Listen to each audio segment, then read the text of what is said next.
안녕하세요. 3기, 제3기 강의 시작하도록 하겠습니다. 자, 이장훈 노무사입니다. 반갑습니다. 영상이 이게 화면이 아직 바뀌지가 않았었네요. 자, 우리가 오늘 수업 앞서가지고 간단하게 OT 하고, 그리고 진도 나가도록 하겠습니다. 자, 우리가 이제 GS 3기 과정을 들어갔는데요. 이제 노동법 공부는 여러분들이 기본적으로 판례 법리를 다 알고 계셔야 됩니다.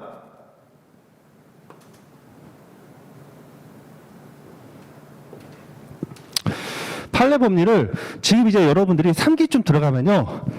기본적으로 다 전체 최소 1회도 암기가 끝났어야 돼요. 기본적으로. 왜? 암기라도 우리가 다 까먹으니까. 이해가 됐죠? 그래서 암기가 다 된 상태에서 이거를 계속해서 반복해서 까먹고 암기하고 계속 지금 이루어져야 됩니다. 근데 그게 만일 안 됐다. 그러면 아무리 못해도 70% 이상은 암기가 돼야 돼요. 안 그러면 GS 3기 때 답안지 구성 자체가 안 됩니다. 자, 그래서 지금 만일에 아직까지도 판례 법리가 이해가 안 되거나 이게 암기가 안 돼 있다 싶으시면 하루에 여러분들 기본 1시간 이상은 꼭 투자를 하셔야 됩니다. 노동법은 사례 문제를 여러분들이 소설 쓰면 절대 점수 안 나와요. 항상 판례 법리가 기초를 해야 된다는 거 기억을 해주시고, 자, 그리고 나서 또 우리가 시험 문제는 단순히 판례 법리만 나열하면 끝나는 게 아니라 실제 사안 검토를 해주셔야 되는 거죠. 그래서 사례 해결 능력까지 여러분들이 이제 GS 3기 때 플러스 알파로서 여기에 이제 포커스를 둬야 됩니다. 그래서 우리가 GS 2기 과정에서는 매주 75점 모의고사를 보면서 여러분들 이런 사례 문제에 대해서 제가 논점 정리보다는 사안 검토 쪽에 좀 주안점을 뒀습니다. 그래서 단순하게 사안 검토를 여러분들이 머릿속에 있는 걸 풀어 쓰는 게 아니라 당사자 주장과 관련된 판례 법리들이 뭐가 있는지를 먼저 뽑아내고 그 판례 법리들을 각각의 OX 또는 그 판례의 결론은 어떤 결론 이런 것들을 결론 지으면서 이게 왜 나왔는지 사실관계를 여러분들이 도출해가지고 그 사실관계를 근거로 해서 법적 판단을 하라고 말씀드렸고요. 자, 그리고 이런 매주 75점 모의고사뿐만 아니라 제가 별도 사례 문제집을 제공했었죠. 자, 그래서 기출문제 포함해가지고 거의 이제 전 범위에 걸친 사례 문제를 제가 제공을 했고요. 자, 그리고 여기에다가 이제 우리가 최신 판례를 못했기 때문에 지난주에 우리가 최신 판례 특강을 3강으로 진행을 했습니다. 자, 그래서 여러분들이 혹시라도 아직까지 최신 판례 특강을 듣지 못했다 싶으시면 이 최신 판례 특강은 꼭 찾아서 들어보시기 바라고요. 자, 이제 드디어 GS 3기 과정인데 GS 3기 과정은 매주 150점의 시험을 봅니다. 자, 그리고 우리가 GS 2기 때 나눠드린 핵심 사례 문제를 제가 이제 가제본 책으로 만들어서 사례를 푸는 노동법으로 출간이 될 겁니다. 자, 출간이 될 겁니다. 죄송합니다. 출간이 됐어야 되는데 제가 이제 원고를 조금 늦게 제공을 해가지고 이번 주차는 제가 프린트로 나가고요. 다음 주차 때부터는 가제본의 책이 나갈 건데 이제 여러분들 GS 2기 때 제 수업을 들으신 분들은 여기 핵심 사례 문제가 거의 대동소이합니다. 페이지만 조금 바뀌고요. 그래서 추가되는 문제는 제가 별도 프린트를 들을 거니까 GS 2기 수업을 들으신 분들은 별도 사례를 푸는 노동법 가제본 책을 구입하실 필요는 없습니다. 자, 그리고 제 수업의 경우에는 여러분들이 오전에 9시 30분부터 시험이 어떻게 되죠? 9시 30분부터 10시 45분까지 75점 1교시 시험을 보고요. 자, 20분 쉬고 11시 5분부터 12시 20분까지 다시 75점 시험을 봅니다. 자, 그리고 여러분들이 이제 그 식사를 하시고 나서 이제 1시 30분부터 우리가 강의를 진행을 하는데 저의 경우에는 우리가 그 3시간 수업이 아니라 4시간 수업으로 강의 진행이 될 거예요. 그래서 조금 강의가 좀 길어진다 하더라도 여러분들이 집중력을 끝까지 가지시기 바랍니다. 자, 그리고 지금 이제 그 일정에 대해서 말씀드리면요. 지금 현재 6월 25일 날 여러분들이 이제 3기가 개강을 했고요. 노동법의 다른 과목들은 일주일 전에 7일 전이죠. 7일 전에 종강을 합니다. 자, 그런데 노동법의 경우에는요. 5주, 즉 10회 가지고서는 도저히 이래독을 할 수가 없어요. 물론 찍어서 하면 가능하겠지. 근데 전범위를 하기에는 도저히 시간이 안 됩니다. 그래서 저의 경우에는 여기서 플러스 2시간을 제가 추가로 더 서비스를 제공해서 7월 31일 3기가 종강이 돼요. 자, 그리고 나서 우리가 시험이 이제 언제 보냐? 9월 3일에서 9월 4일 날 이렇게 시험을 보는데 그때 이제 5주가 남습니다. 5주. 자, 그러면 이 5주 동안에 여러분들이 어떻게 공부 계획을 세울 것인가 이게 굉장히 중요하죠. 지금 여러분들이 내공이 거의 합격권을 넘어섰다 하더라도요. 남은 시간에 공부 안 하면 그건 100% 떨어집니다. 이해가 되셨죠? 지금 현재 합격선에 도달하지 못했어. 그렇다 하더라도요. 남들보다 좀 더 열심히 그걸 뛰어오르면 충분히 합격을 합니다. 그래서 실제 여러분들의 합격 당락은요. 학원 커리가 끝나고 나서 마무리 시간에 당락의 합격 여부가 좌우가 돼요. 자, 그래서 여러분들이 GS 3기 과정에서는요. 해야 될 게 노동법뿐만이 아닙니다. 전 과목을 얘기하는 거예요. 노동법만 잘해서 합격하는 건 아니고요. 또 노동법을 설령 부족하다 하더라도 타부 과목에서 메꿔주면 합격을 해요. 그래서 반드시 과목별, 논점별 복습은 매주 놓치지 말고 이건 다 해야 됩니다. 자, 그리고 여기 우리 3기 과정이 끝나기 전까지는요. 부르타 대비해서 전 범위를 다 해야 돼요. 이때부터 뭘 날리고 간다 하시면 이미 마음을 비우신 거예요. 아셨죠? 무슨 일이 있어도 3기 전까지는 브루탈 대비해서 전번을 다 보셔야 어떤 문제가 나와도 최소한 백지를 내진 않습니다. 자, 이렇게 보시고 판례의 경우에는 여러분들 계속 까먹어도요. 무조건 하루에 1시간 이상씩은 판례 공부를 하신다. 이렇게 생각을 하시고 자, 다만 판례 공부 같은 경우에는 연속성이 좀 떨어지죠. 연속성이 떨어지니까 식후에 소화시키면서 뭐 산책 잠깐 하면서 한 10분에서 한 20분을 여러분들이 공부를 한다거나 또는 뭐 화장실에 앉아있는 시간에 한다거나 아니면 여러분들이 공부하는 장소로 오고 가면서 그때 이제 판례 암기를 한다거나 이런 식으로 짜투리 시간을 이용하시는 게 제가 볼 때는 좀 바람직할 것 같고요. 자, 그리고 나서 우리가 이제 그 학원이 종강이 됩니다. 종강이 되면 이제 기본적으로 여러분들이 최종 일주일 얘는 일단 빼야 돼요. 얘는 빼고 나머지 4주가 남죠. 그럼 이 4주 동안에 우리가 1년 동안 공부했던 거 최소한 이래도 좀 회독수가 좀 빠르신 분들은 2, 3획도 또 가능합니다. 다만 이때 조심하셔야 될 거는 속독이 중요한 게 아니에요. 책을 덮고 그 주제에서 말할 수 있을 정도 내공이 됐을 때 속독이 가능한 것이지 그것도 안 되는데 눈으로만 이거 바른다. 책 덮으면 하나도 기억이 안 납니다. 그래서 차라리 그럴 바에는 오히려 정독이 더 나을 수가 있어요. 자, 어쨌든 과목별로 2회독 이상을 4주 동안에 해야 되는데요. 이것도 여러분들 시간을 좀 제가 배분을 해봤습니다. 우리가 노동법의 경우에는 실질적으로 2과목입니다. 자, 그러다 보니까 한 과목당 여러분들 어떻게 5일씩 세팅하면 됩니다. 노동법은 우리가 5일, 5일 해서 10일, 그리고 행정법 5일, 인사, 경조 각각 5일 이렇게 하시면 되죠. 자, 행정 같은 경우는 공부가 좀 됐다.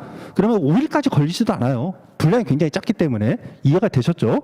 자, 그리고 이렇게 하면 어떻게 돼? 15일이죠. 근데 우리가 4주니까 25일이지. 근데 우리가 4주니까 3일이 남죠. 계획은요, 타이트하게 세우면 무조건 깨집니다. 못 지켜요. 그래서 3일을 빼놨어요. 이 3일 이제 스페어 시간이지. 여러분들이 공부하다가 조금 쉬는 시간이 있을 수도 있고요. 또 타 과목에서 미처 이제 마무리가 안 된 것들을 이 플러스 3시간에 여러분들이 마무리하시면 됩니다. 그래서 무슨 일이 있어도 이때 1회독은 여러분들이 책을 덮고 말할 수 있을 정도로 암기가 되셔야 돼요. 이해가 되셨죠? 단순한 속독이 아닙니다. 자, 이렇게 1회독을 하시면 이제 마지막으로서 여러분들이 최종 일주일이 남죠. 그러면 이 일주일에 대해서는 우리가 토요일날 시험을 볼 때는 토요일날 노1, 노2 시험을 오전에 보고요. 그리고 오후에 인사관리를 봅니다. 얘는 오후에 보죠. 오후. 자, 그리고 일요일날은 오전에 다 봐요. 행정 보고 그리고 선택 과목을 봅니다. 자, 그럼 여러분들 금요일날은 뭐 보죠? 공부를 뭐 해야 돼? 당연히 다음날 시험 공부를 해야 되죠. 그러니까 금요일날은 노1, 노2 인사관리를 볼 수밖에 없습니다. 금요일날 행정을 보겠어요? 선택을 보겠어요? 그렇죠? 그래서 금요일날은 세팅이 끝나. 자, 그럼 토요일날은 어떻게 되죠? 토요일날 여러분들이 시험이 끝나고 집에 오면 대략 시간이 4시 반에서 한 5시쯤 됩니다. 시간 자체가. 자, 그래서 이때 이제 여러분들이 좀 체력 회복을 좀 해야 되죠. 또는 체력이 좀 세. 그래서 공부를 바로 시작한다 하더라도 행정 마무리 하는데 행정 여러분들 제대로 일해도 하려면요. 아무리 빨리 봐도 최소한 3시간은 걸립니다. 저녁 먹고. 그럼 벌써 10시야. 그럼 이제 마무리 할 수 있는 나머지 과목. 선택 과목은 공부할 시간이 없는 거예요. 선택 과목은. 그래서 이제 선택 과목이 전략적으로 접근하는 게 굉장히 필요합니다. 그래서 이 선택 과목을 여러분들이 현실적으로 토요일 날 행정을 정리하면 선택 과목을 마무리할 시간이 없기 때문에 체력이 많이 안 되시는 분들은 미리미리 선택 과목을 공부를 해 주셔야 돼요. 그래서 저는 이제 노동법 강사지만 선택 과목을 굉장히 강조하는 사람입니다. 그래서 이제 여러분들이 이미 선택을 다 했기 때문에 그 과목 어떤 특성들 이거를 다 아시겠죠. 그래서 노동경제학 같은 경우에는 분량이 굉장히 적어요. 분량이 적지만 이제 우리가 표점을 돌릴 때 점수가 낮아지기 때문에 노동경제학은 완벽하게 다 아셔야 됩니다. 아셨죠? 자, 그리고 경영조직은 양이 많아. 그럼 어떻게? 미리미리 다 암기를 해두셔야 돼요. 그래서 경영조직 선택하시는 분들은 이 토요일 날 이제 죽어 나가는 겁니다. 자, 그리고 나서 이제 나머지 5일인데 금요일 앞에 수요일하고 목요일 이 이틀 동안 자, 우리가 금요일 날 노원노트 인사관리를 봅니다. 수요일하고 목요일하고 연속성으로 봐요? 그럼 일요일 날 과목 기억이 안 나겠죠. 그러니까 당연히 수요일하고 목요일은 여러분들이 이제 행정이나 선택을 보는데 가급적이면 좀 그 기억이 잘 안 나는 걸 가장 최근에 보겠죠. 그러니까 어떻게? 행정법은 이해 과목이지 암기량은 적어요. 행정을 먼저 보고 목요일 날 이제 선택 과목을 보는 거죠. 그래서 여러분들이 토요일 날 선택 과목을 공부할 시간이 없기 때문에 이 목요일 날 선택 과목을 정말 신중하게 잘 보셔야 됩니다. 이해가 됐죠? 요 목요일 날이 여러분들의 합격 여부를 가르는 분기점이 될 수가 있어요. 자, 그리고 이제 앞에 일, 월화. 이때는 이 첫째 날을 볼 수 있는 과목을 하는데 여러분들이 이제 노원이나 노투나 또는 뭐 인사관리. 저 같은 경우는 이제 법대를 졸업을 했기 때문에 법 과목은 쉬워요. 인사관리가 어려워. 그러니까 당연히 노원과 노투를 앞에 넣어놓고 인사관리를 잡는 거죠. 그래서 여러분들이 GS 3기 과정까지 다 마무리가 되시고요. 정상적으로 커리를 마쳤다면 하루에 한 과목 1회독 됩니다. 이해가 되셨죠?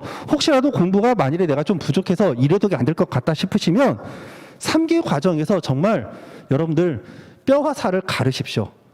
여러분들 인생을 걸고 공부하는 거니까 그 정도 투자를 하셔야 됩니다. 이제 시간이 정말 얼마 안 남았습니다. 그래서 이 과정을 거치면 여러분들이 이제 합격을 하시는 거예요. 자, 그리고 이제 답안 작성법에 관련돼서 간단하게 말씀드릴게요. 제가 GS2기 때 답안 작성법에 대해서 그 간단하게 OT를 했었는데 그 수강생 명단을 보니까 또 신규가 좀 있으시더라고요. 그래서 이제 타 강의에서 넘으신 분들이 있기 때문에 간단하게 답안 작성법을 말씀드리겠습니다. 자, 일단 목차 정렬은요. 대목차, 중목차, 그리고 소목차까지 쓰시고 목차를 하나 더 쓰고 싶다 싶으시면 여기서 반목차까지는 가능합니다. 근데 제목, 즉 목차에서 원목차는 쓰지 마세요. 원목차는. 자, 이렇게 쓰시고 그리고 목차 순서는요. 우리가 노동법의 경우에는 논점 정리, 그리고 법리, 그리고 노마자 3에서 사안 검토, 그리고 결론 이렇게 나갑니다. 자, 여러분들 행정법에서는 설문의 정리 뭐 이런 식으로 표현이 돼요. 설문이라는 단어를 쓰는데 이 설문이라는 단어는 진짜 한 20년 전에 사법시험에서 쓴 단어예요. 그래서 설문이라는 단어 쓰지 마세요. 그냥 이게 뭐 유행이라 하긴 좀 뭐하는데 이것도 좀 됐죠. 과거에 한 10여 년 전에 이제 고대파 교수님이죠. 김수영 교수님이 아이락 원칙을 좀 끌고 왔습니다. 근데 어느 순간 그 아이락 원칙이 그냥 노동법의 바이블이 돼버렸어요. 그래서 그냥 여러분들 노마자 1의 경우에는 그냥 논점의 정리, 그리고 노마자 2에서는 여기에 관련된 법리를 쓰시고 노마자 3에는 사안 검토, 그리고 노마자 4에서는 결론을 쓰세요. 자, 그리고 제가 이제 GS 2기 때 여러분들 시험 문제를 유형을 좀 나눴었는데요. 분설형 문제가 있고 그리고 분설형 통문제 스타일이 있습니다. 자, 그럼 통문제 스타일은 뭐냐면은 문제 자체를 나눠주진 않아요. 그러니까 어떻게? 여러분들이 직접 작은 문제들을 뽑아야 되는 거예요. 그래서 여기에서 여러분들 이제 첫 번째에서 문제점 제기하시고요. 논점 정리하시고 논점 정리해서 분설형 문제를 여러분들이 추출을 하시고 이 분설형 문제를 로마자 2에서 쓰시고 그래서 이제 1번 논점 쓰시고 여기서 다시 문제점 그리고 두 번째에서 법리 쓰시고 그리고 여기에서 소위 행정법에서 말하는 소결 그래서 사안의 적용 쓰시고, 그리고 로마자 3, 그리고 이것도 똑같죠. 그리고 로마자 4 똑같고요. 마지막에 이제 여기서 결론을 이 각각 로마자 2, 로마자 3, 로마자 4 여기에 나와 있는 결론을 여기다가 합치는 거죠. 이게 통문제 스타일입니다. 근데 분설형 문제 스타일은요, 이 통문제 스타일로, 그러니까 처음에 원래는 사법시험은 이렇게 나왔어요. 근데 이렇게 하다 보니까 사람들이 논점을 놓쳐. 그래서 친절하게 논점을 뽑아준 거예요. 그게 분설형 문제입니다. 그러면 분설형 문제에서는 작은 쟁점들이 2개 내지 3개가 나와요. 근데 이거를 여기에다가 법리를 쓰시고 여기에서 그 소결을 쓰시는 분들이 생각보다 많아. 왜? 행정법에서 이렇게 하니까. 근데 이거 바람직하지 않습니다. 행정법과 노동법은 다반작성법은 틀려요. 그래서 소결을 뭐 2개, 3개 논점이 나왔는데 거기다가 짤막짤막하게 쓴다. 그러면 너무 짧기 때문에 글이 연속성이 떨어져요. 그래서 반드시 사안 적용을 25점짜리는 별도 대목차로 뽑아서 정리를 해주시고요. 이 사안 적용을 쪼개가지고 여기에다가 쓰지 마세요. 2-3줄씩. 그렇게 쓰지 마세요. 이해가 되셨죠? 자, 그리고 결론. 이렇게 정리를 하시면 됩니다.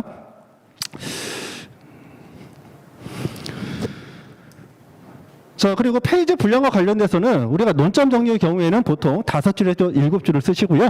자, 법률의 경우에는 2.5페이지, 그리고 사안 검토는 1페이지, 그리고 결론은 우리가 3줄에서 5줄 정도 이렇게 정리를 하시면 됩니다.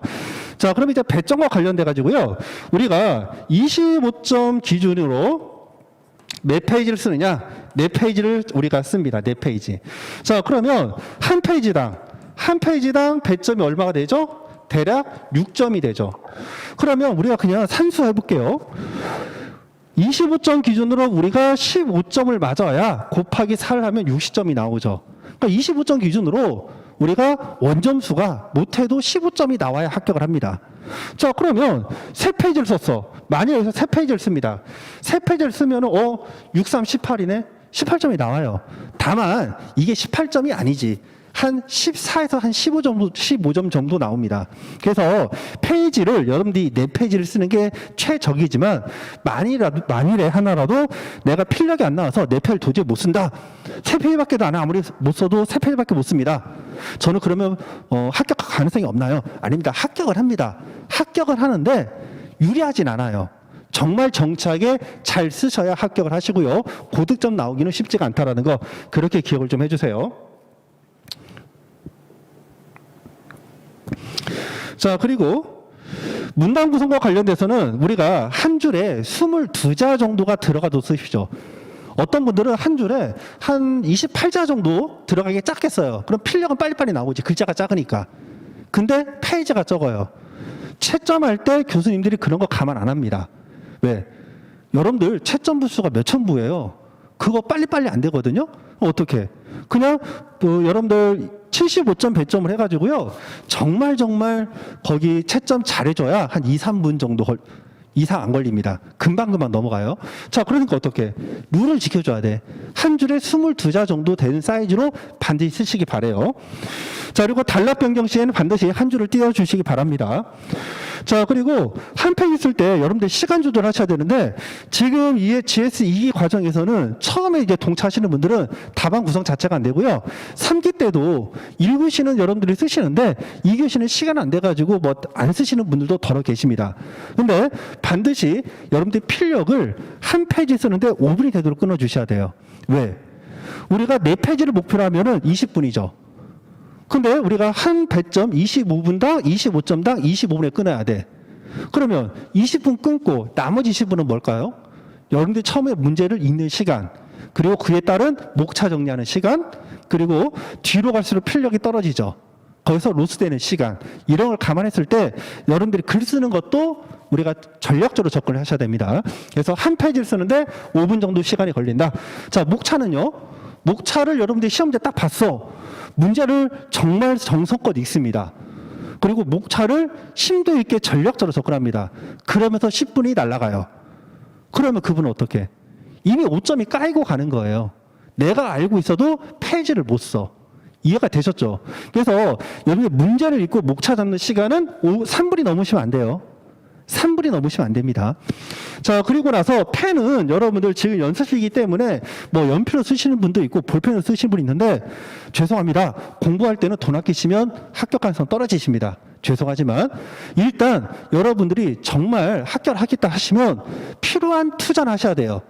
그래서 GS 3기부터는 연필이라든가 볼펜 이런 거 쓰지 마시고 지금 제가 그 문방구에 그 유명한 펜이 뭔지는 모르겠는데 저희 때는 이제 제트 스트림이나 아니면 에너겔 같은 걸 썼거든요. 그래서 잉크로 나오는 거로 여러분들 최소 0.7mm 그리고 여러분들 좀 가능하시면 1mm까지 가능합니다. 굵은 거로 쓰세요. 굵은 거로 쓰면 글자가 이 획이 붙으면 안 되잖아요. 그러다 보니까 글자가 저절로 커집니다. 글자가 저절로 커지고 또 이게 색이 짙기 때문에 교수님들이 볼 때 그냥 바로바로 눈에 들어와요. 그래서 GS 3기부터는 답안이 쓰실 때 연필, 볼펜 이런 거 가급적 지양하시고 실제 수험장에서 쓸 수 있는 펜으로 좀 써주시기 바랍니다. 자, 그리고 글씨체는요, 여러분들이 정자로 글씨를 쓰면 손목 나갑니다. 그래서 글씨를 빠르게 잘 쓰시면 좋은데 그래가 쉽지가 않아요. 그럴 때는 글씨를 좀 흘려 써도 무방한데 글자를 흘렸을 때는 여러분들 우리가 그 데생 스케치 하듯이 손목을 살짝 오른쪽으로 흔들고 오른쪽으로 기울어서 이렇게 쓰시기 바랍니다. 그림 그리듯이. 이렇게 꺾으시면 손목에 무리가 가요. 그래서 항상 글씨 쓸 때는 힘을 빼고 펜을 손 위에 그냥 가볍게 놓은 상태에서 잉크니까 힘 빼고 그냥 이렇게 쓰시면 돼요. 그렇게 여러분들이 글씨체를 이제 3기 과정에서 좀 정리를 해주시고요. 자, 그리고 정정하실 때 여러분들 뭐 X하고 뭐 화살표하고 제가 GS이기 때는 다 그거 감안해 줬는데요. 3기부터는 그런 거 이제 인정 안 됩니다. 왜? 지금 3기 때도 계속 그러면요. 시험장 가서도 그래요. 사람의 습관은 무섭습니다. 자, 그래서 3기부터는 여러분들이 수정을 할 때는 그냥 밑줄 두 줄 긋습니다. 수정펜도 인정 안 됩니다. 다 부정으로 간주돼요. 그래서 2차 시험에서 뭐가 이제 부정으로 간주되냐면 특정한 어떤 누구라는 게 특정될 수 있는 거. 예를 들어서 채점자야, 수험생이야. 아, 제가 어디에다가 뭐 체크해서 놨습니다. 뭐 예를 들어서 수정펜으로 이렇게 표시했습니다. 뭐 이런 것들. 이렇게 얘기가 가능한 것들, 이런 것들은 다 뭐가 된다? 그거는 이제 부정 그 답안지가 되는 거예요. 부정 답안지. 그래서 수정펜도 인정 안 되고요. 반드시 문장을 수정할 때는 밑줄 두 줄 딱 긋고 그리고 나서 이어서 쓰셔야 됩니다. 그 위에다 쓰는 것도 인정 안 돼요. 그래서 3기에서는 이 과정을 꼭 지켜주시 바래요. 제가 2기 때는 여러분들이 법률도 안 됐기 때문에 이런 것들 제가 그냥 강조 안 했는데 3기에서는 이제 여러분들이 시험장 가서 쓸 수 있는 습관을 들여야 됩니다. 그래서 요거 꼭 기억을 해 주시고요. 자, 그리고 여러분들 답안 쓸 때 아무리 바쁘셔도요. 요게 있습니다. 우리가 문제를 바쁘면 내가 3분이 자신 있으면 3분부터 쓰고 1문이 제일 자신 없으면 1문을 맨 뒤에 써라. 뭐 예전에 이런 말이 있었습니다. 자, 결론. 절대 그렇게 쓰시면 안 돼요. 자, 여러분들이 채점자입니다.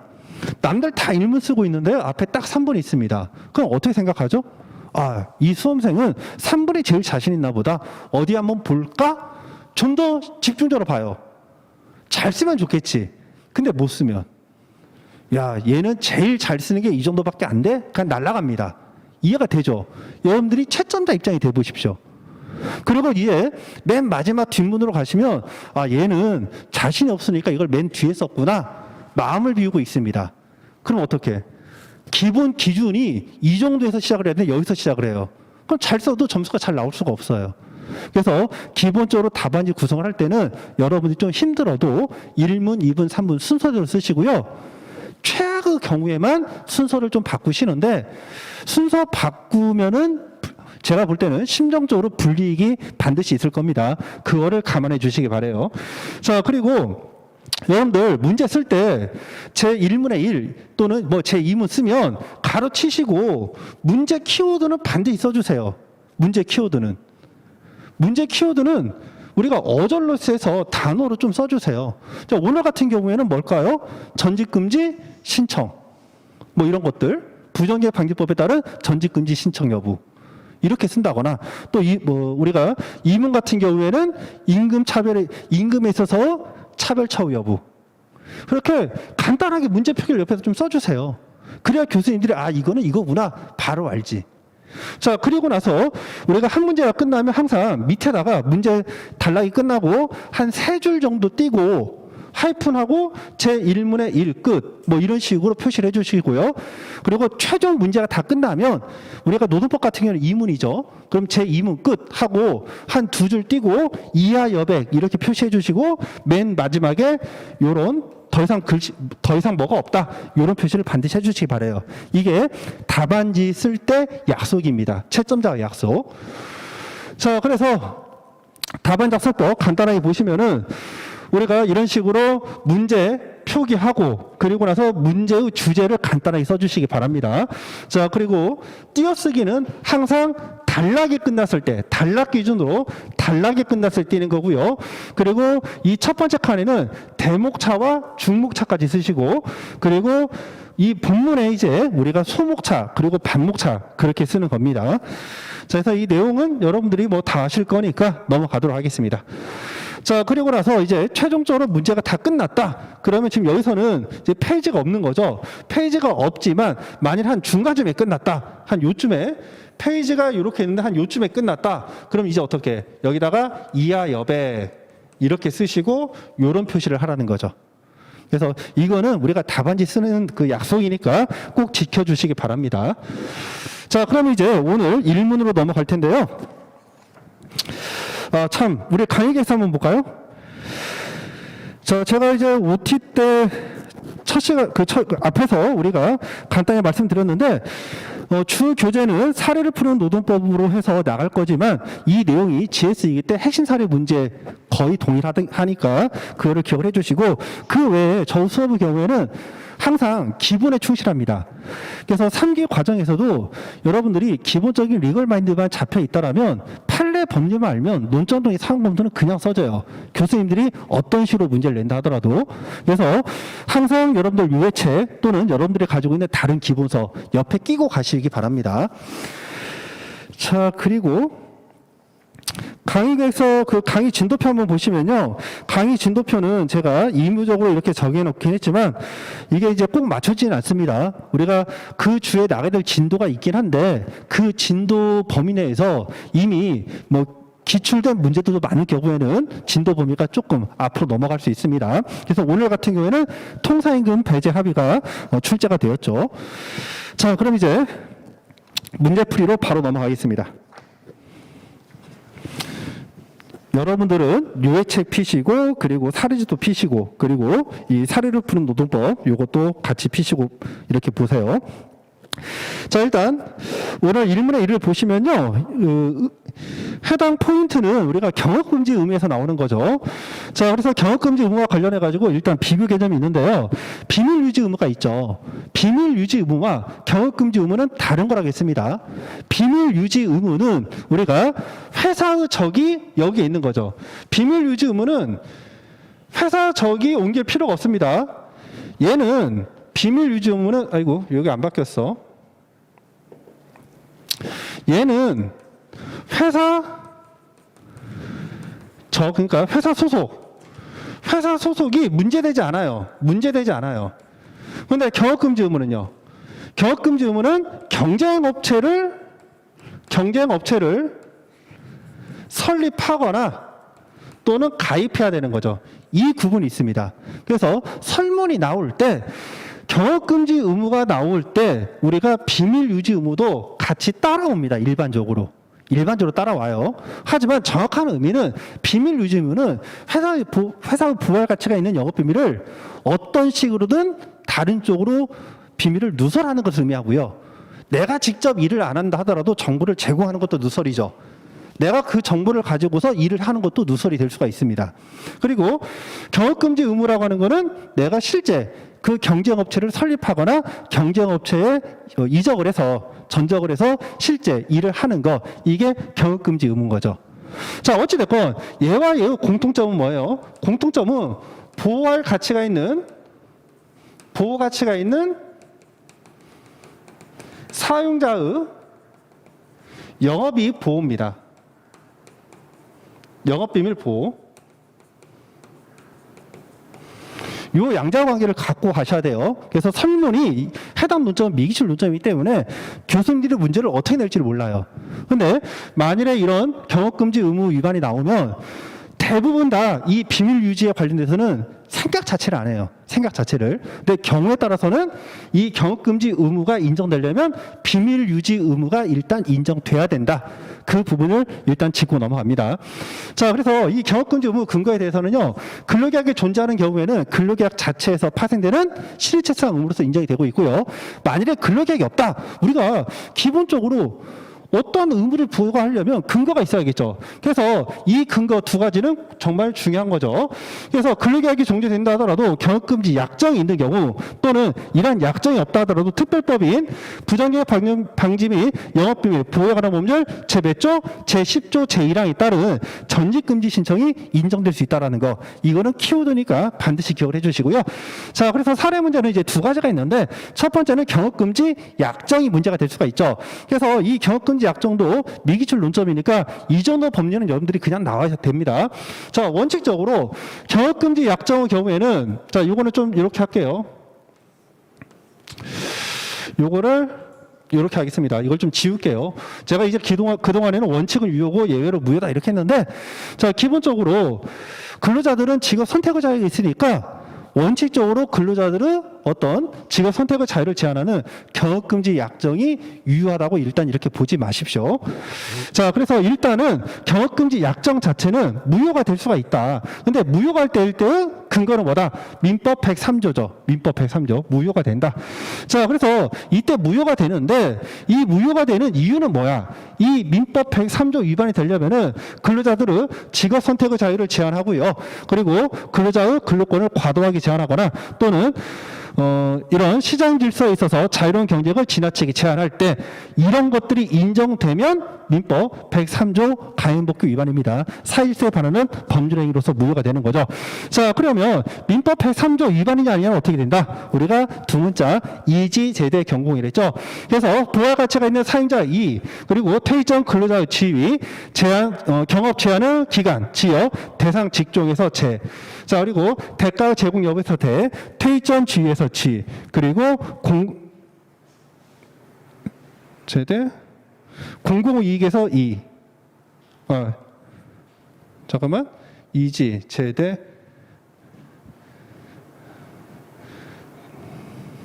이게 오타네요. 퇴직 경위죠. 퇴직 경위에서 경공 이렇게 합니다. 자, 그 다음에 사용자 이익인데요. 사용자 이익은 우리가 비약고시에 했죠. 그래서 부가가치가 있는 사용자의 영업 비밀 그리고 누설하지 않기로 약정한 것 그리고 고객 관계 영업상 신용 유지 이렇게 되고요. 자, 여기서 한 발 더 나아가서 그러면 부가가치가 있는 사용자의 영업 비밀이 뭐냐? 이때는 우리가 세 가지 요건이 있는데 이거를 여러분들이 이런 식으로 쓰시면 안 돼요. 판례 문장대로 가십시오. 자, 그래서 일단 비주의성 널리 알려져 있지 않아야 되는 거죠. 자, 그리고 경제적으로 가치가 있어야 됩니다. 자, 그리고 이걸 비밀로 유지하기 위해서 노력을 해야 되고 있고요. 자, 그리고 구체적으로 이런 영업 비밀에 대해서 그 내용이 특정이 돼야 된다. 자, 그랬을 때 이제 이런 약정이 예외적으로 유효할 수가 있다. 이렇게 여러분들이 기억을 해주세요. 자, 그러면 이제 약정이 없을 때는 어떻게 되느냐? 약정이 없을 때는 우리가 이 부정기업 방지 및 영업비밀 보호에 관한 법률 제10조에 따라서 사용자의 어떤 부가 가치가 있는 영업비밀을 보호하기 위해서 전직금지를 신청할 수가 있다는 거죠. 그럼 전제는 뭐야? 이렇게 타 근로자의 이직을 금지하는 것은 해당 근로자의 직업선택 자유를 침해하는 거죠. 그러니까 어떻게? 이때 언제까지 이거를 금지시킬 것인가 이게 필요합니다. 자, 그래서 일단 사용자의 이 영업비밀이 존재해야 돼요. 그러면 이 사용자의 영업비밀이 존속하는 기간은 언제이냐? 이게 문제가 됩니다. 자, 그래서 재직중인 경우에는 우리가 기본적으로 업무 이탈 시부터 기산을 하고요. 퇴사 후에는 업무 이탈 시부터 기산을 하는데 이게 중요하죠. 요게 퇴직 시에 영업비밀 존속기간이 경과한 경우에는 더 이상 부할 가치가 있는 영업비밀이 없기 때문에 이 경우에는 전직금지 신청이 인정되지 않는다. 자, 그렇게 기억하시면 되겠습니다. 자, 그래서 1문 한번 보시면요. 1교시의 1문. 근로자 갑은 A 회사에서 영업비밀을 취급하는 연구개발 업무를 담당하던 중에 2020년 3월 29일에 실질적으로 해당 업무에서 이탈하여 다른 업무를 담당하였다.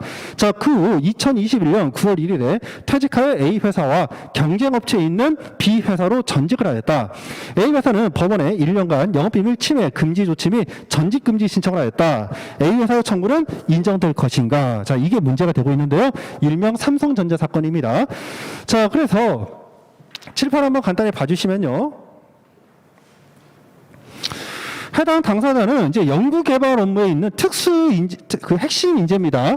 자, 그런데 이 사람이 A전자로 스카웃 제의가 있습니다. 스카웃 제의. 스카웃 제의가 있으니까 회사에서 어떻게? 회사에서 법원에 전직금지 신청을 할 거라는 뉘앙스가 있는 거죠. 그래서 여기에서 이제 전직금지 신청을 하려고 해요. 금지 신청 분위기가 있습니다. 여기서 분위기. 그러니까 해당 당사자가 이직을 해야 안 해요. 이직을 하지 않습니다.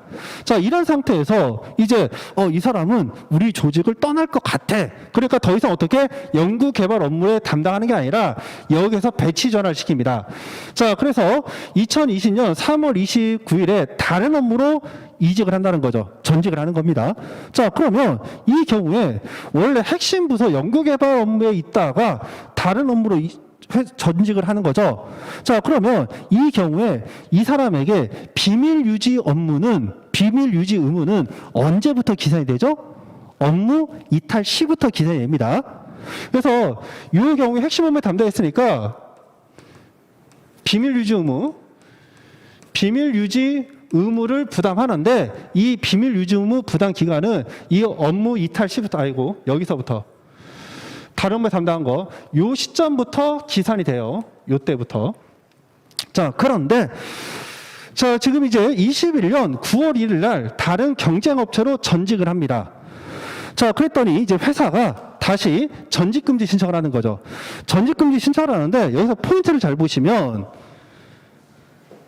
회사가 전직금지 신청 기간을 몇 년으로 했죠? 1년으로 했습니다. 그럼 회사 측에서 부활 가치가 있는 이 영업비밀의 존속기간을 몇 년으로 봤다? 1년으로 봤다는 거죠. 그래서 회사가 이 퇴사 시점부터 원칙적으로 퇴사 시점부터 우리가 이 전직금지 기간이 기산이 되기 때문에 퇴사 시점부터 1년이 지난 2022년 3월 30일까지 전직금지 신청을 하는 거죠. 그랬더니 이게 과연 허용될 것인가를 보는 겁니다. 자, 그랬더니 실적으로 회사 측에서 주장하고는 1년간 그 전직금지 그리고 영업비밀 침해 금지를 신청했는데 이 사람은 이미 3월 29일에 이 업무에서 이탈하고 그때부터 1년 지난 시점 몇 전이죠? 2021년 3월 22일 이때 도구하는 기간 이때까지가 영업비밀 침해 금지 기간에 해당된다는 거죠.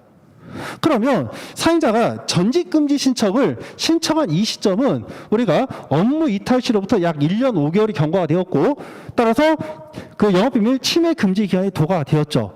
그러면 사인자가 퇴사 시점에 전직금지 신청을 했을 때 이미 부활 가치가 있는 영업비밀이 존재한다 안 한다? 존재하지 않는다. 그래서 전직금지 신청이 인정되지 않는다. 이런 흐름으로 답안 구성이 되면 되는 거예요. 자, 그래서 논점 정리 한번 보겠습니다. A회사는 경쟁업체인 B회사로 전직한 갑에 대해서 법원에 1년간 영업비밀 침해 금지 및 그리고 전직금지 조치를 신청하였죠. 그러니까 사실관계 간단하게 정리하면서 뭐뭐 하였는 바. 자, 이 청구가 인정된다 안 된다를 판단할 때 가장 핵심이 되는 게 뭘까요? 오늘 지금 여기서 설명 다 했죠. 전직금지 여기 보시면 부활 가치가 있는 영업비밀을 존속기간이 도과하였는가 안 했는가 그거 판단하는 게 제일 중요해요. 자, 그래서 일단 경업금지 약정이 없음에도 불구하고 A회사 신청이 인정될 수 있는지 여부 이거는 우리가 특별법인 불이익 방지법에 따라서 인정될 수 있다는 거 간단히 서술이 되고요. 중요한 건 뒤에 있는 겁니다. 논점을 하나만 쓰면 좀 없어 보이기 때문에 제가 억지로 논점을 두 가지로 잡은 거예요. 자, 그래서 영업비밀을 취급하던 업무에서 이탈한 지 1년 5개월이 경과했음에도 불구하고 A회사의 신청이 인정될 수 있는지 문제가 된다. 1년 5개월이 지났다. 이 말은 뭐예요? 부하 가치가 있는 영업 비밀의 존속 기간이 도과하였는가 그거를 판단하겠다. 이걸 돌려서 쓴 말입니다. 자, 그래서 법률을 보시면은 우리가 단순하게 전직 금지 의무 이것만 쓰는 게 아니라 비밀 유지 의무도 같이 있습니다. 왜? 같이 신청이 있으니까. 자, 그래서 영업 비밀 유지 의무라 하면 비밀 유지 의무라 하면 근로자과 관련하여 사인자의 영업 비밀을 알게 된 근로자가 실칙상 이를 유지할 의무를 말하고, 경업금지 의무는 근로자가 사인자와 경쟁관계 있는 업체에 취업하거나 또는 스스로 경쟁업체를 설립, 운영하는 등의 경쟁일을 하지 아니할 의무를 의미한다.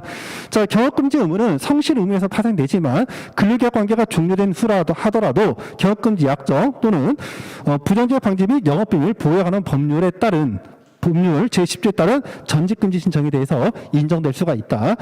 자, 법률 보시면요. 2번 보시면 부정방지법에 따른 전직금지 신청에서 이 부분은 여러분들 다 일단 암기를 해주시기 바랍니다.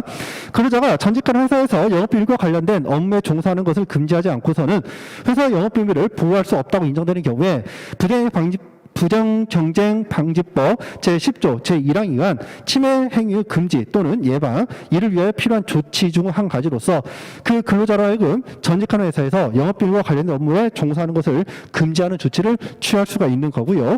자, 영업비밀 이거는 다 아시죠? 자, 우리가 세 가지 개념이 들어갑니다. 널리 알려져 있지 않아야 된다. 비주지성, 독립된 경제적 가치를 가져야 된다. 그 경제적 가치성, 상당한 노력에 의해서 비밀로 유지된 생산 방법, 판매 방법, 기타 영업 활동에 필요한 기술상 또는 경상 정보를 의미한다. 그래서 노력 유지성이고요. 또 요건으로서 해당 내용이 특정돼야 된다. 자, 그리고 영업비밀 판단 기준인데 이 부분들은 여러분들이 뭐 달달 암기하기 좀 어렵고요. 그냥 목차 잡고 이게 영업비밀로서 인정되려면 이해로 이해하시면 됩니다. 자, 일단 사용자가 주장하고 있는 영업비밀 내용이 무엇인가? 자, 그리고 두 번째, 해당 당사자가 이게 영업비밀이라면은 해당 당사자가 쉽게 접근할 수가 없어야 되겠죠. 그래서 해당 당사자가 근무한 기간, 담당 업무 내용, 그리고 직책, 그리고 중요한 건 영업비밀에 대한 접근 가능성. 자, 그리고 이게 경쟁업체에서 똑같은 일을 하는가? 이것도 중요하니까 전직한 회사에서 담당한 업무 내용과 성격, 사인자와 근로자가 전직한 회사와 관계, 자, 이런 것들을 고려해서 판단한다. 자, 그리고 세 번째 보시면요. 영업비밀 침해 금지 기간 및 기산점인데, 영업비밀 침해 금지 기간에 대해서는 부하 가치가 있는 영업비밀은 공정하고 자유로운 경쟁을 보장하기 위해서 필요한 시간적 범위로 한정되고요. 무한정으로 유지가 되는 건 아닙니다. 그래서 그 기산점은 업무 이탈 시점으로 산정한다. 자, 그리고 전직금지 기간 및 기산점인데, 전직금지 기간, 이거 중요한 거죠. 영업비밀 존속 기간을 벗어날 수가 없습니다. 그러니까 영업비밀을 전제로 전직금지가 인정되는 거예요. 됐죠? 다시 한번, 영업비밀이 있음을 전제로 전직금지 신청이 인정되는 겁니다. 부하 가치가 있는 사용자 이익이 없는데 전직금지 신청, 개별 근로자의 직업선택의 자유를 침해하는데 인정될 여지가 없다는 거 꼭 기억해 주시고요. 그 상관관계를 포인트 잡아서 언급하시면 가점으로 빠집니다. 자, 기산점, 이게 메인이죠. 예방적 조치로서 미리 영업비밀 침해 금지 및 전직금지를 구하는 경우에 영업비밀을 취급하던 업무에서 이탈한 시점을 기준으로 영업비밀 침해 금지 기간 및 전직금지 기간을 산정할 수 있다. 자, 한편 근로자가 회사에서 퇴직한 이후에 전직금지를 신청하는 경우에 근로자가 퇴직한 시점을 기준으로 산정을 해야 되는데, 문제는 그러나가 중요하죠. 근로자가 실제로 회사에서 퇴직할 당시에 이미 그 기간에 경과하여 회사가 주장하는 영업비밀이 더 이상 영업비밀로서 보호될 수 없는 경우에는 회사 전직금지 신청이 인정될 수 없다. 다시 한번 강조합니다. 전직금지 신청이 인정되려면 회사의 부하 가치가 있는 영업비밀이 존재해야 되고요. 이런 영업비밀이 존재하지 않는다면, 즉 영업비밀 존속기간이 도과했다면 전직금지 신청은 인정되지 않는다. 이게 최종 결론입니다. 자, 사항 검토 볼게요. 자, 일단 주장한 게 영업비밀 침해 금지 조치와 전직금지 조치를 신청했으니까 둘 다 따로따로 평가하겠습니다. 영업비밀 침해 행위를 방지하기 위해서 A회사가 신청한 갑에 대한 영업비밀 침해 금지 기간은 갑이 영업비밀을 취급하던 연구개발 업무에서 실질적으로 이탈한 2020년 3월 29일부터 1년간인 2021년 3월 28일까지로 봄이 상당하다. 자, 갑이 퇴직하여 전직할 당시인 2022년 9월 1일에는 해당 기간에 모두 경과했으므로 영업비밀 침해 금지를 구하고 있는 A회사 신청은 허용될 수 없답니다. 그래서 기산점이 언제인지, 그리고 포인트는 뭐냐? 회사가 이 침해 금지 기간을 1년 했다는 거죠. 만일에 회사가 2년으로 했다면 이 2년이 정당한 기간인가? 이것도 논점이 될 수가 있겠죠. 자, 다음 전직 금지 신청입니다.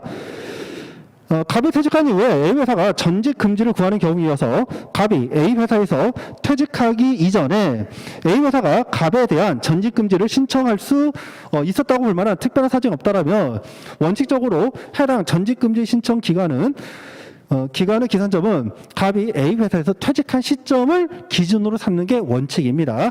자, 그러나 영업비밀 보호기간을 2020년 3월 29일부터 1년 동안으로 정함이 상당한 것으로 판단이 되고 있는 바. 자, 이거는 왜 그렇죠? 회사가 이렇게 청구했으니까. 갑이 실제로 A회사에서 퇴직할 당시에는 이미 그 기간이 경과하여 A회사가 주장하는 영업비밀이 더 이상 영업비밀로서 보호될 수가 없다. 자, 따라서 갑이 퇴직할 당시를 기준으로 할 경우 A회사의 영업비밀을 보호를 위하여서 갑의 전직을 금지할 필요성이 없게 되는 결과 A회사의 전직금지 신청을 받아들일 수 없게 되는 겁니다. 자, 최종 결론. 영업비밀 침해 금지 기간은 갑이 퇴직하여 전직할 당시에 그 기간이 모두 경과했으므로 영업비밀 보호 기간은 갑의 퇴직 당시에 그 기간이 경과하여 보호될 수 있는 영업비밀이 아니므로 A회사에 대한 갑에 대한 영업비밀 침해 금지 및 전직 금지 신청은 인정되지 않는다. 이렇게 최종적으로 결론 짓겠습니다. 자, 그래서 해당 논점은요, 미기출 논점이고요. 경업금지 약정은 제가 2기 때 시험 문제를 냈고요. 3기 때 이제 이 삼성전자 사건을 제가 모의고사 출제를 했습니다. 자, 그래서 해당 논점은 그 경업금지 약정을 한 B급 정도로, 그리고 이 전직금지 신청 이거를 우리가 부르타 대비한 C급 정도로 정리를 하시면 될 것 같아요. 자, 다음은 우리 1교시 2문이죠. 자, 임금에 있어서 차별처우 판단인데, 일단 영역적으로 차별과 관련해가지고는요, 금기법상 균등처우 위반인 여부가 이제 한번 지출이 되었고, 기간제법상 차별처우는 미기출입니다. 자, 그래서 해당 논점은 A급 논점으로 좀 정리를 해주셔야 돼요. 자, 7, 8 한번 보시면은 우리가 이 평등과 관련돼서 헌법 11조 제1항이 있죠. 이걸 뭐 답안지에 쓰는 건 아닙니다. 일단 헌법에 의해서 그 모든 국민은 법에 평등화돼서 평등 원칙과 또 평등권이 헌법에 규정이 되어 있습니다. 자, 이것들은 이제 구체한 법률들이 근로기준법 제6조에 있는 균등처우, 그리고 남녀고용법상 차별처우 금지, 그리고 기간제법, 파견법상 차별처우 금지. 자, 이게 있고요. 자, 그리고 올해 그 기출이 한번 최신 판례 있었죠. 여러분들 최신 판례에서 고령자 고용법상 차별처우 금지 여부. 제가 판례 특강에 했었죠. 그래서 이번에 나온 판례가 뭐였죠? 임금 피크제, 즉 우리가 업무 성과의 어떤 다과 이런 거 따지지 않고 단순하게 일정 연령이 도달하면 이유 불문하고 우리가 임금을 깎는 것, 이게 이제 임금 피크제잖아요. 그런 임금 피크제는 최종 결론이 뭐다? 고령자 고용법상 강행 규정인 정령 규정에 반한 정령 규정이 아니죠. 예, 고령자 고용법을 보시면 연령을 이유로 한 차별처우가 금지되고 있습니다. 해당 규정이 위반해서 해당 임금 피크제 규정이 무효라는 최신 판례 내용이 있습니다. 자, 그래서 근로기준법 제6조 보시면 차별 사유 자체가 성국 신사로 되어 있죠. 자, 우리가 성, 국, 신사로 되어 있는데 이 성국 신사를 우리가 예시규정으로 본다, 열거규정으로 본다. 이거를 예시규정으로 봅니다. 예시규정. 물론 교수님에 따라 가지고 이 금기법 제6조를 위반하면 처벌규정이기 때문에 이 처벌을 할 때는 우리가 예시규정이 아니라 열거규정으로 해석하는 것이 타당하다, 이런 학설이 있는데, 일단은 이 평등권은 헌법상의 권리이기 때문에 성국신사는 우리가 예시규정으로 보셔도 무방합니다. 자, 차별 영역은 모든 근로조건이 되고 있죠. 자, 반면에 남녀고용법은 차별 사유가 성별에 따른 차별 한 가지만 구분되고 있는데요. 차별 영역이 근로조건뿐만 아니라 채용 단계에서 차별도 우리가 금지가 되고 있다. 자, 그리고 기간제법, 그리고 파견법은요, 우리가 기간제 근로자 또는 단시간 근로자, 파견 근로자임을 이유로 차별하는 것을 금지하고 있다. 즉 다시 말하면 고용 형태에 따른 차별을 금지하고 있고요. 차별 영역은 모든 근로조건입니다. 자, 그래서 우리가 근로기준법과 그리고 기간제법의 관계는 얘가 일반법이고 얘가 특별법의 관계를 갖고 있다라는 거, 이걸 먼저 기억을 해주시기 바라요. 자, 다음 보시면은 이제 기간제법상 차별처우 금지인데요. 자, 칠판에 있는 프레임 정도는 여러분들이 그냥 나오셔야 됩니다. 자, 그래서 기간제법상 차별처우 금지와 관련된 의의 규정은 기간제법 제8조 제1항에 있죠. 자, 그래서 사용자는 기간제 근로자임을 이유로, 자, 이건 뭐예요? 기간제 근로자임을 이유로 했다. 이거는 차별 사유죠. 얘가 차별 사유가 되면서 이게 신청권자가 누가 된다? 기간제 근로자만 신청할 수가 있는 거죠. 그래서 기간제 근로자가 이미 무기계약직으로 전환이 됐어요. 그러면 더 이상 기간제 근로자이므로 차별처우를 신청할 수 있다 없다? 신청할 수가 없다. 자, 그것도 과거에 한번 기출된 논점입니다. 자, 두 번째는 당에서 또는 사업장에서 동종 유사 업무에 종사하고 있는 기간 없는 근로계약을 체결한 근로자에 비해서, 즉 얘가 누가 된다? 비교 대상 근로자가 되겠죠. 자, 그리고 차별적 처우를 하면 안 된다. 자, 차별처우 개념이 두 가지가 있죠. 합리적 이유 없이 불이익한 처우라는 거, 불이익한 처우. 이렇게 나눠집니다. 자, 그래서 우리가 정의 개념인 기간제법 제8조 제1항 개념에서 네 가지 개념을 분설한다는 거죠. 그래서 첫 번째, 차별 사유로서 기간제 근로자만이 할 수가 있다. 자, 두 번째로서 비교 대상 근로자인데요. 자, 비교 대상 근로자는 우리가 뭐로 판단하냐면 어떤 취업규칙에 규정되어 있는 업무 내용으로 판단하는 게 아니라 이 사람이 실제 수행해온 수행 업무를 가지고서 판단하고, 이 수행 업무가 다소 다른 부분이 있다 하더라도 우리가 주된 부분에서 본질적으로 차이가 없다라면 동종 유사 종사자로 본다라는 거 기억을 해주시고요. 자, 불리한 처우는 해당 근로자가 발생하고 있는 불이익 전반을 의미합니다. 자, 그리고 함정 이유가 없다라는 개념이 두 가지가 있는데, 처음부터 달리 처우할 필요성이 없는 경우뿐만 아니라 달리 처우할 처우성이 설령 인정된다 하더라도 그 방법이나 정도 등이 적정하지 아니한 경우를 의미합니다. 자, 그러면 함정 이유가 있다 없다 어떻게 판단한다?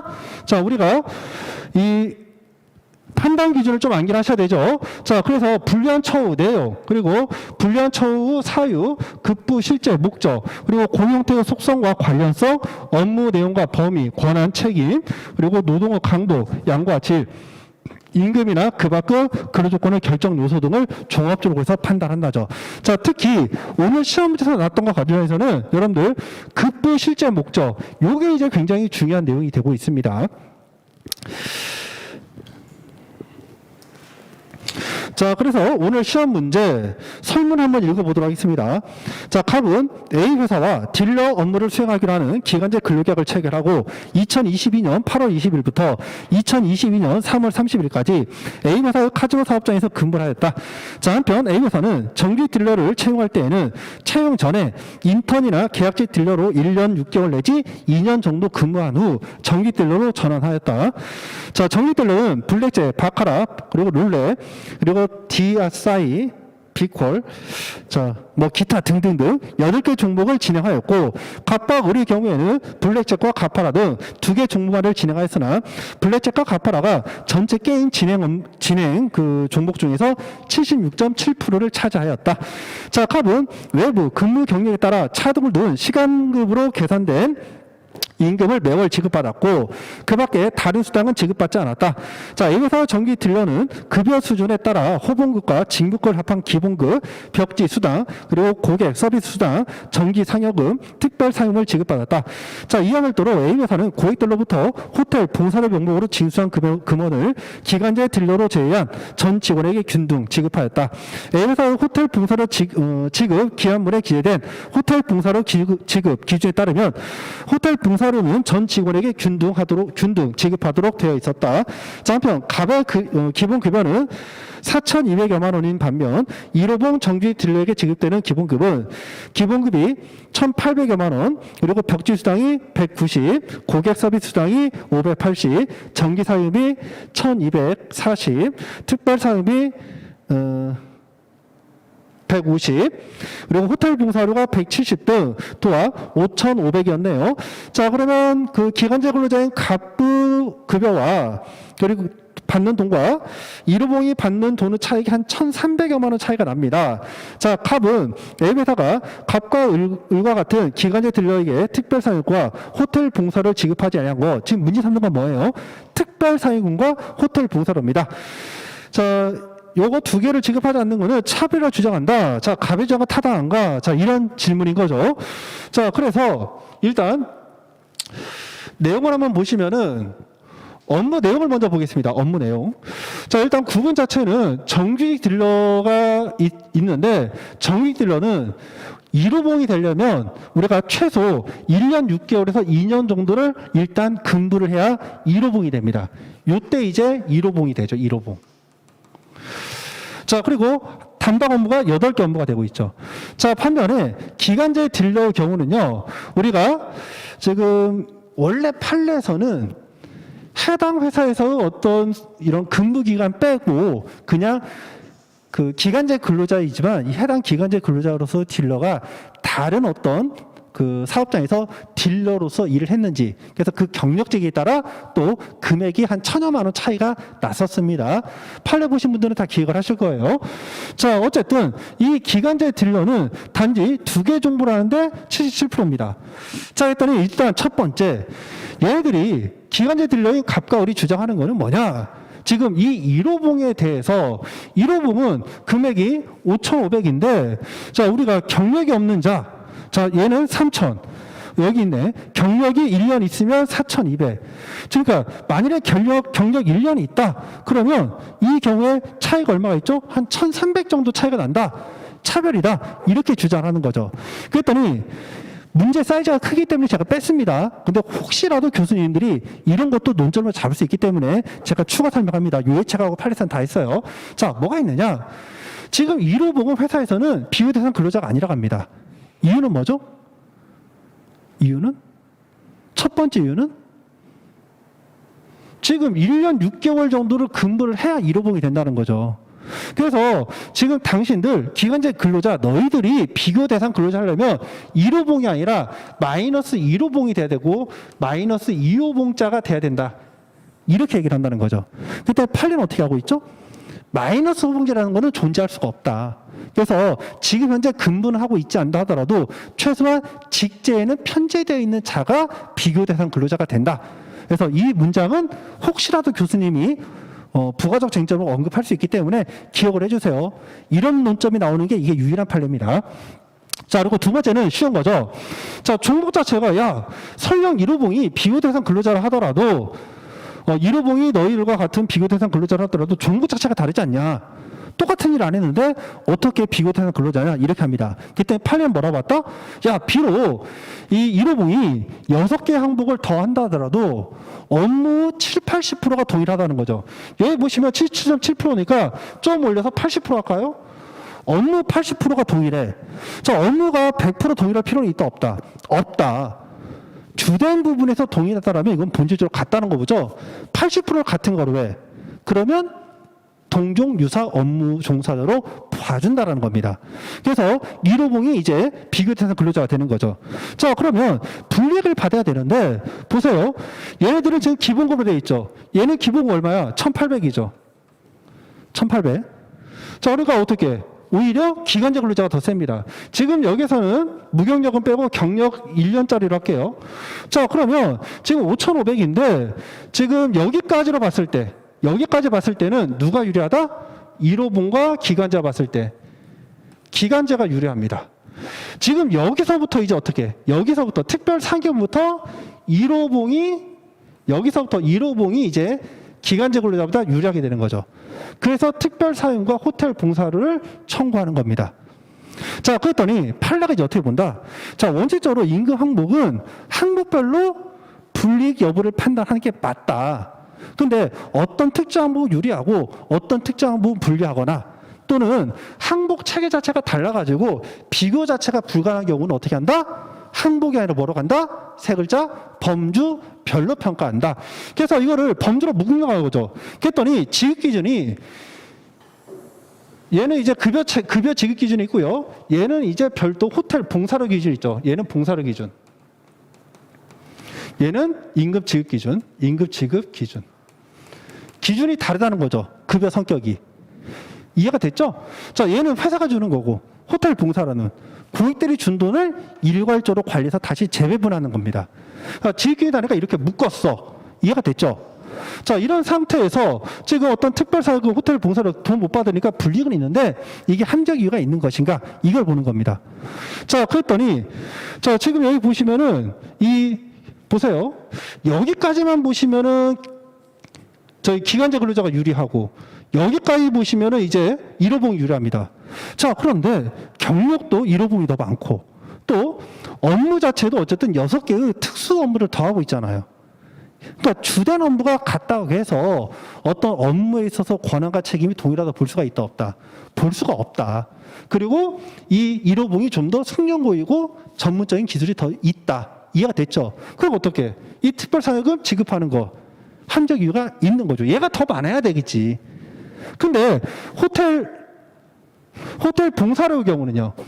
호텔 봉사료의 경우는 지급하는 게 회사 돈을 주는 게 아니라 고객들이 주는 돈이고 그 호텔 봉사료 지급 기준을 봤더니 모든 전 직원이 준다고 합니다. 모든 전 직원은 기간제 근로자를 포함한 개념이 아니다. 포함하는 개념이다. 자, 그래서 호텔 봉사료를 기간제 근로자에 지급하지 않은 것은 합리적 이유가 있다 없다. 합리적 이유가 없다. 그렇게 판단이 되는 거예요. 그래서 이거는 A급 판례고 A급 사례니까 반드시 예시 답안으로 정리를 하시되 사이즈가 조금 큽니다. 예시 답안에 있는 내용을 다 쓰시면 여러분들 아마 한 5페이지 정도 나올 거예요. 자, 내용 한번 정리하겠습니다. 논점의 정리. 자, 여기 논점의 정리는 기간제법상 차별에 해당하는지 문제가 된다. 이거는 그냥 말 그대로 문제를 쓴 거고요. 이게 차별인지 아닌지를 판단하기 위해서 어떠한 과정을 거치는지 그걸 뽑는 게 논점입니다.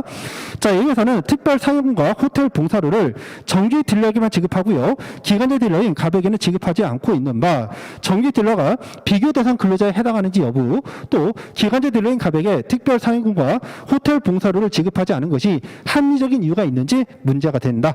자, 법리 부분 봅니다. 자, 기간제 근로자를 이유로 한 차별 처우, 의. 우리 기간제법 제8조 제1항이죠. 상전한 기간제 근로자임을 이유로 당해 사업 또는 사업장에서 동종 또는 유사 업무에 종사하고 있는 기간의 정함이 없는 근로계약을 체결한 근로자에 비해서 차별 처우를 하여서는 아니 되고요. 여기에다가 플러스 별표시하시고 차별 처우에 관련된 판례 개념입니다. 자, 차별 처우란 중요한 내용이죠. 본질적으로 같은 것을 다르게, 다른 것을 같게 처우하는 게 차별입니다.